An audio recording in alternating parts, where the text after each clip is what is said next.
Hey, it's Lux with 97.9 WRMF with Ed Sheeran. How you doing? I'm wonderful. How are you doing today? I'm great. I'm just so happy to be back at work. I feel like I will never ever take work for granted again.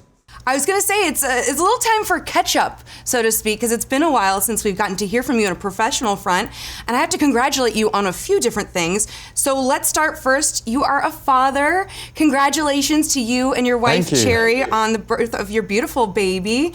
How is fatherhood so far? I mean, that's got to be just magnificent. It's great. Yeah, I feel like the first like couple of months we were both we call it the trenches. You're kind of like not really sure how to do anything, what's going on.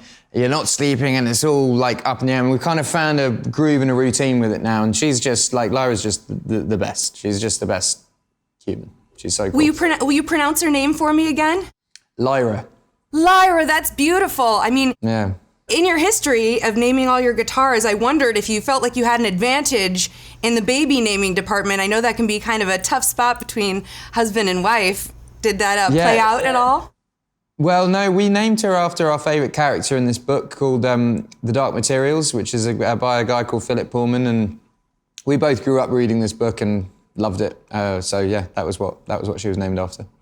Are you interested in the show at all? Do you watch the show on HBO? Do you get the? Yeah, I like the show. I like the show. I'm like one of these people that's like, you know, when the Harry Potter movies came out and everyone's like, the books are so much better. Like I'm like that. I love the books. I love the show. What I like about the show is it's reimagining my imagination of what the books are, and I think, you know, the two main characters are incredible in it, and it's a really, really well done show. It's a really well done show, but there's like, you know, I've seen like they had a theatre production of it like maybe like 15 years ago. They did a movie, The Golden Compass. There's been lots of different things that I've gone to go and see, and yeah, it's been good. Well, you obviously have experience. You've been on shows. I got to catch up during the pandemic on Star Wars. I had no idea you were a stormtrooper.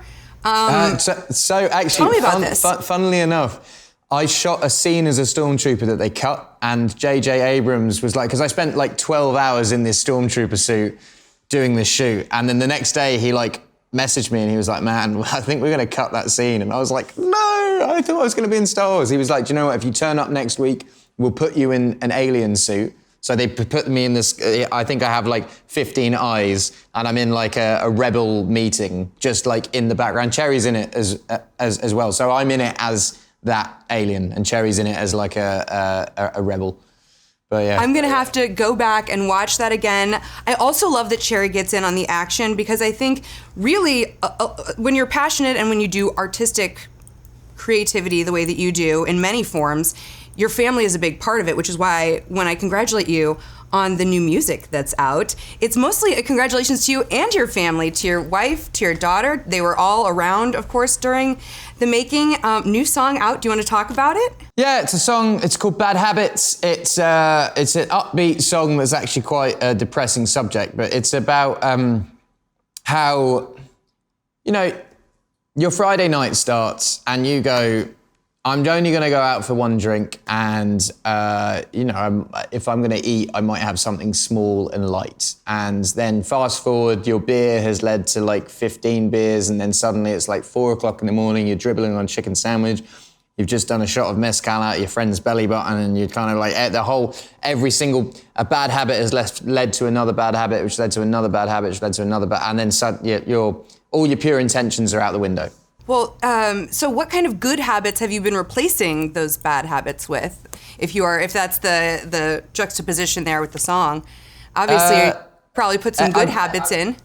Yeah, I've started like actually properly focused exercising, not just, I would like run every now and then, but now I'm like, I have like a structured plan every week that I do, which sort of counterbalances a lot of stuff. I've also like just stopped doing things to excess. Like I've stopped, my nickname used to be Two Dinners Teddy, because I used to go out for dinner and be like, oh, I can't decide if it's fish and chips or whether it's bangers and mash, and I'll have both of them. And yeah, I just got quite fat. That sounds very lovely to me. I'd like to kind of do a little rapid fire on habits, if you don't mind. Yeah. What do you think has been the hardest habit for you to break? Alcohol. All right. Yeah. Easiest new habit to stick to? Being a good dad. Oh, I love it. Habit that has brought the most change? Exercise, I think, because I think when you are getting up, and I get up in the morning anyway with Lyra and do breakfast and whatnot, and then I'll go and exercise with her in the gym, and it's like a routine that has to happen now because she's in the routine of it, but also like it's so beneficial for me, if that makes sense. Yes, and one habit that you'd like to keep for life. You want this habit to be ingrained forever. You hope that it stays. I think, yeah, being a good dad. I don't think I'd ever want to get back into like smoking or like I think the binge eating is something that doesn't need to ever happen again. Oh, that's wonderful. Speaking of your baby, what kind of lullabies have you been singing her over the last year? I mean, as a singer-songwriter, do you sing her your own stuff, or are you singing her the stuff that inspires you? Occasionally, yeah. I sing her like the new songs and stuff, but I think I was brought up on like Irish traditional music, and it's such a beautiful way of singing, and the songs are so gentle that it's not, that's my kind of go-to. I love that she's the first critic, like she's the first one to get to hear the new music, and maybe her response prompts where you put it on new records and whatnot. Another congratulations I have for you, being the newest sponsor of your hometown's soccer team, football club. Yeah. Being from the United States, I know I struggle with it a little bit. No, it's all right. We can say soccer. Yeah, Ipswich Town. I love it because I follow you on TikTok. I'm a huge fan of TikTok. And your video of you, it's my favorite trend. It's the Simple Plan song. And you start out all grown up wearing the new jersey, which the kit looks fire, and then pop into a little version of you. How long have you been? How long does the soccer love go back for you? I mean, in England, soccer, football is like religion, and it, you know, over here I feel like there's like a tribalness in America of like the A and the B team. So it's like the New York Giants and then the New York Jets, and like they, you know, that's whereas in England, every single town, every single city, even villages have their own football team, and that's your identity. And it's like, it doesn't matter if they're big or small or whatever. In NFL, for instance, every team is kind of big and they're all owned by very rich people, and the players are paid like massive amounts of money. Whereas in England, there's like a tier system for English football clubs. And the top tier you would call the sort of the NFL tier, where you've got your Chelseas, your Manchester Uniteds, your Liverpools and blah, blah, blah. And then there's another tier called the Championship, which is like the medium teams. And then there's the next tier, which isn't televised, which is where my team is in. And then one more tier after that. And then maybe another, I think there's 5 tiers, and like the last 3 aren't on TV and are not like, you have to be like a real fan of football to go and be a fan. Yeah, so yeah, it's like a religion. It's like a religion. It's like you go there every single week.